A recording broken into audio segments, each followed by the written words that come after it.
금융그룹의 데이터 공유 플랫폼 구축에 대한 생각. 최근 국내 금융회사들은 지주사를 중심으로 그룹 데이터 공통 플랫폼 구축을 위한 움직임이 본격화되고 있다. 이러한 변화 노력은 계열사의 서비스 분야를 넘어 고객 중심의 다양한 융복합 서비스 제공에 대응하기 위한 것이다. 다시 말해 지주사의 그룹 데이터 공통 플랫폼 구축 추진 목적은 그룹 차원에서 계열사가 보유한 은행, 카드, 증권, 보험, 캐피탈 등의 데이터를 통합하여 공유 및 활용하기 위함이다. 이미 구축 중인 지주사도 있고 대부분의 금융 지주사들은 데이터 공유 플랫폼 구축과 함께 금융그룹 차원의 데이터 거버넌스 방안을 준비하고 있다. 각사의 데이터를 공유한다는 것은 분명 큰 효과가 기대되는 사업이다. 고객 경험 향상, 마케팅 효과 제고, 리스크 통제 등에서 당장 성과를 시현할 수 있다. 하지만 단순한 데이터 통합은 큰 의미가 없을 수 있다. 또한 통합과 공유가 지속적으로 이루어질 수 있는 환경을 함께 갖추어야 한다. 데이터 활용에 대한 법률 규제도 충분하게 검토하고 준비되어야 한다. 금융그룹사의 고객 데이터 공유 환경을 갖추는 데 검토해야 하는 중요 주제 3가지를 정리해본다.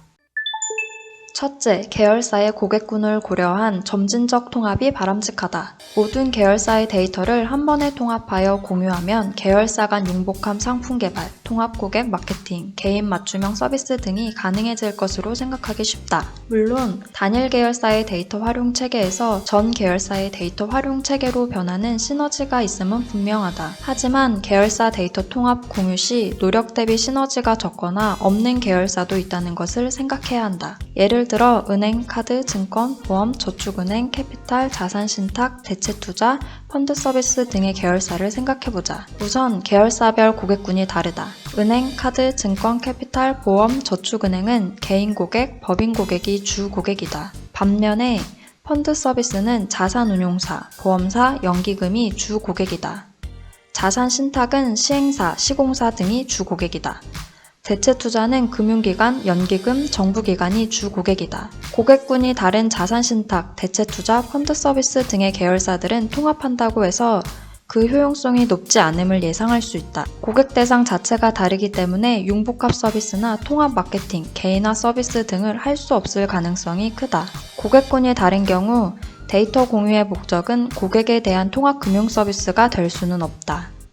고객 입장에서는 이용하지 않는 금융 서비스를 통합해서 제공하는 것이 의미가 없기 때문이다. 이런 경우에 고객군이라면 고객 특성을 분석하여 새로운 금융 상품을 추천하는 목적으로 활용할 수 있을 것이다. 고객의 금융자산 포트폴리오가 중점 관리 대상 데이터가 된다. 고객군이 같은 경우에는 고객에 대한 통합 금융 서비스를 제공함으로써 고객의 충성도를 높이기에 유리하다. 고객은 자신의 금융 서비스 이용 현황을 한 번에 조회하고 처리할 수 있는 편리함을 줄 수 있다. 또한 자신에게 적합한 다양한 금융 상품을 추천받을 수도 있다. 그러나 여기에도 문제는 있을 수 있다. 동일한 목적을 갖는 금융 상품을 비교해서 제시할 경우 고객 입장에서 유리한 금융 상품이 선택받을 가능성이 크다.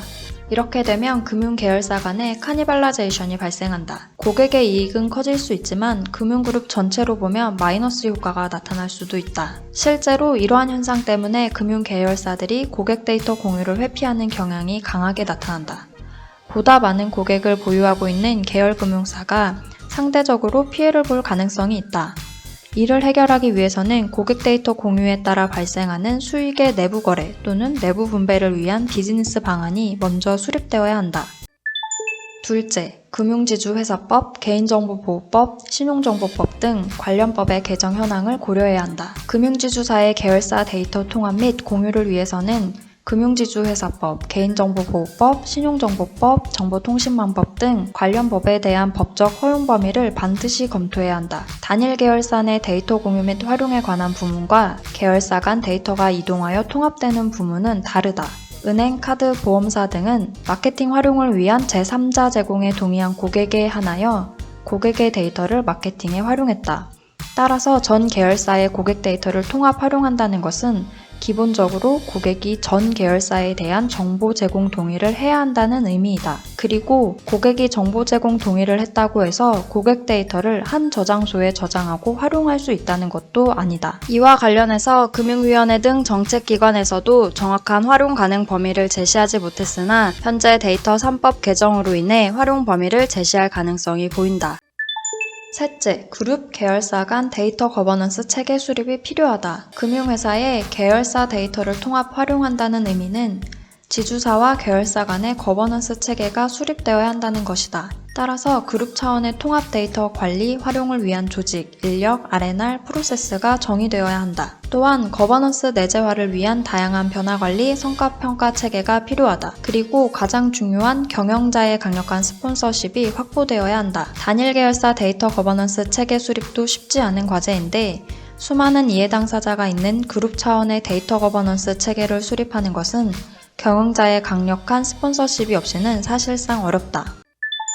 결론적으로 다음 사항을 반드시 검토하여야 한다. 계열사 고객군과 고객 특성을 고려하여 통합 시 높은 시너지가 예상되는 계열사 중심으로 우선 통합하고 기타 계열사는 점진적으로 통합을 검토하여야 한다. 개인정보보호법, 신용정보법 등 관련 법의 개정 방향성을 검토하여 이를 수용할 수 있는 통합 플랫폼 구축을 추진하여야 한다. 마지막으로 그룹 차원의 데이터 거버넌스 체계 수립 및 내재화가 같이 진행되어야 한다.